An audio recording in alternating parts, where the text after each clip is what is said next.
Author versus thought leader.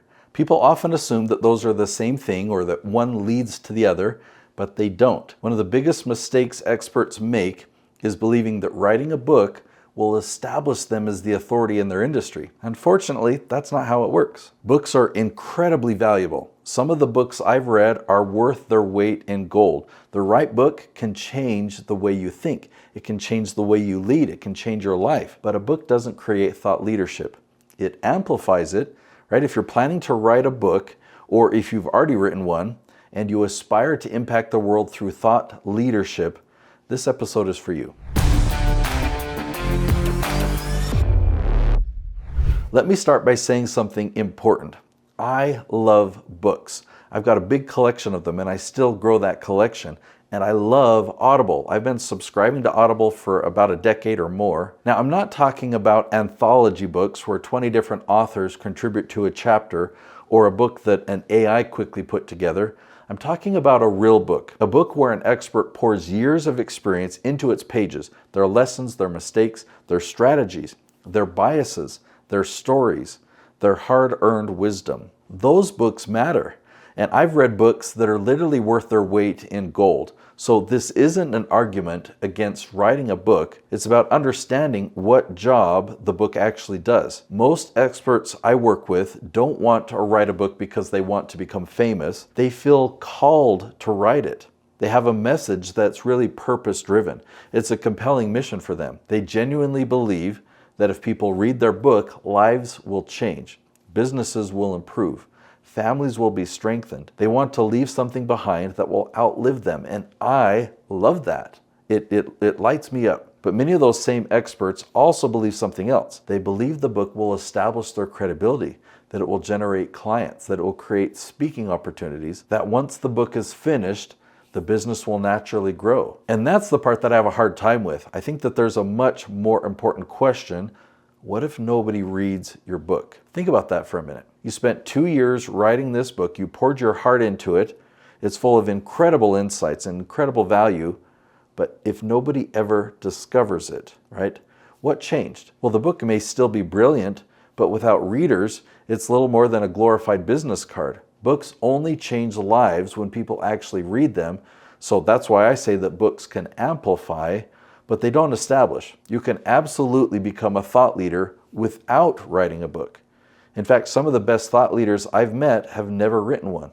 Why? Well, thought leadership isn't measured by whether you've published something. It's measured by whether people achieve better results because of your expertise. A consultant helping clients one-on-one can absolutely be a thought leader. A coach helping people transform their lives can absolutely be a thought leader.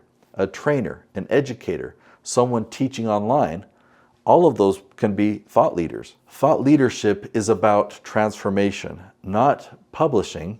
Now, books still have an incredibly important role. Imagine someone becomes your consulting client. One of the first things you might do is hand them your book. Now, the book becomes training for them. It gives them the principles, the framework. It lays the foundation, and then your consulting becomes customized. You observe. You coach, you answer their questions, you help them apply those ideas in specific situations, you explain the exceptions that might apply to them, you help them overcome obstacles that the book could never anticipate for each reader. That's where real transformation happens. The book starts the conversation, but your expertise completes it. So I don't see books and consulting competing with each other, they complement each other. Now let's talk about business. Every expert's business has at least 3 major functions. You have marketing, how do people discover you? You have sales, how do those people become clients? And you have fulfillment, how do you help those clients achieve results? Most experts spend 1 or 2 years writing a book, thinking the book will solve their marketing problem, but they never create a plan for getting the book into the hands of the people who need it most. That's the missing piece. Imagine spending those same 2 years creating searchable, evergreen content.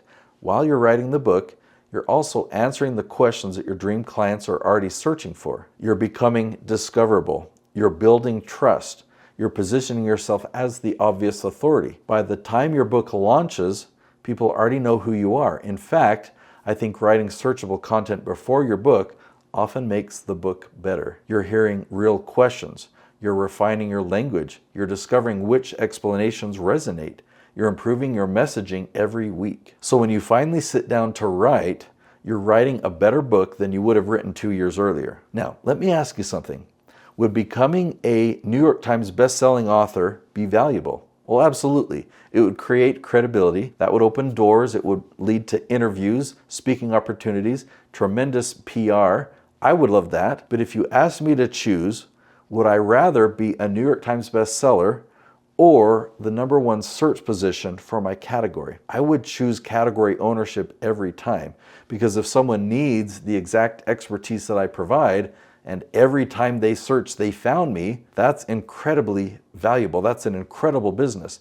In fact, owning your category may actually help you become a best-selling author, because every day your dream clients are discovering you, they're reading your content, they're building trust, and naturally becoming interested in your book. And that's a much stronger foundation than hoping people somehow stumble across it. One of the saddest things I hear is this: I'm going to wait until I finish my book before I start creating content. I understand the commitment. Writing a book takes enormous effort, but I've also watched people spend 2 years writing only to discover they still have to spend the next 2 years becoming discoverable. I would much rather those two things happen together, because content builds discoverability. Discoverability builds trust, and trust builds thought leadership.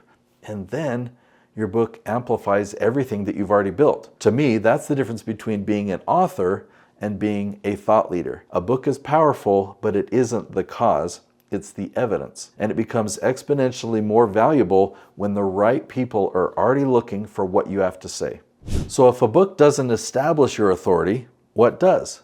Well, the answer isn't writing more, it's positioning yourself so the right people understand who you help and what you help them achieve and how they're going to discover you in the first place. So that's exactly what I'm covering in the next episode. Why is personal branding important? Because personal branding isn't about looking impressive, it's about becoming discoverable.